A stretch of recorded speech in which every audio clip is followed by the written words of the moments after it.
Hi, my name is Sophie, and today I'm simply here to tell you about an experience that has impacted me greatly. Although many things have changed who I am, there's one that has and always will inspire and push me to do my best. Surprise, surprise, I'm talking about horses. Although most of you know, some of you may not know that I ride horses. To state it simply, horses are my life. Everything I do revolves around horses, and I don't have any plans on changing that. Although this speech is about horses, I'm just using them as a metaphor for what I'm really trying to say. I'm sure all of you play a sport, or at least participate in some sort of team or group, so you know what it's like to be on a team. You could imagine how frustrating it would be to tell one of your teammates to do something and have them completely blow you off and decide to do the complete opposite of what you said. However, with horses I've learned that this isn't important, and it's how you end the ride or the game that matters. I feel that this carries over in any aspect of your life. If you act frustrated and irritated, the situation will only get worse. As the saying goes, you get what you give. If you only give 50%, you're only going to get 50% back. Although some of you may think this isn't true, I can personally attest to the fact that neither horses nor people are the ones to just give things away. If you want something done, you have to work for it and not mind getting knocked down along the way. That has always been an issue for me. I've never been one to accept failure, and I probably never will be. However, riding has taught me a very good yet hard lesson about falling down and having to pick yourself back up again, literally and figuratively. Horses don't understand failure or success. All they know is how to do what they've been taught to the best of their abilities. I think everybody should be more like horses. Just do your best, whether your best is actually the best or the worst. My best has been both, and I can tell you personally that I have learned more from the times that I've been the worst than the times that I've been the best.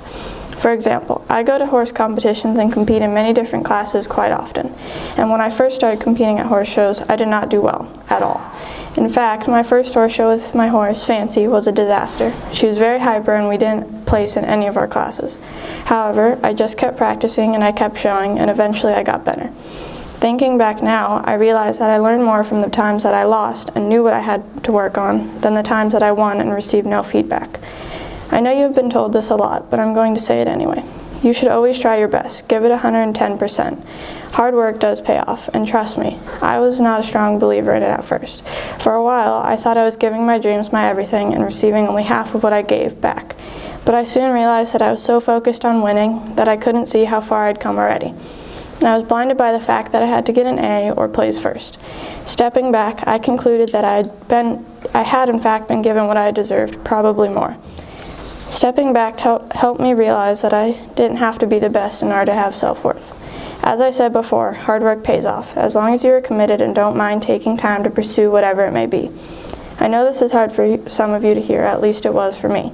Society puts so much pressure on us today to be the best in the shortest amount of time possible that we lose ourselves in the chaos that engulfs us and forget about the little things. For me, the little things can be the slightest accomplishments, but those moments are what make my day. For example, for me it may be the perfect lope departure, but for you it may be that one goal that you made during practice or the perfect shot or bump or pitch. Whatever it may be, savor it until another time like that comes along. Don't worry about what other people think. You may think everyone's judging you on the way you do things or how slow or fast you accomplish the same goal, but truth be told, they're all thinking the same thing. Adding on to that, don't be afraid of failure. Emotions hold us back from accomplishing some of the most extraordinary things, especially fear. One of life's great accomplishments is overcoming fear, and you can't do your best if you're holding yourself back from being your best. Just remember this one thing: you won't succeed on your first try, but don't let that deter you.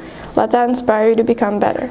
You are the only one you are going to compete against. Life isn't a competition with others, it's a competition against yourself. You are the only one that can make yourself better, so seize the time that you have and make yourself the best you can be. The last thing that I'd like to leave you with is a phrase that I believe is the best way to sum up my speech. Let the comebacks be bigger than the setbacks. Thank you.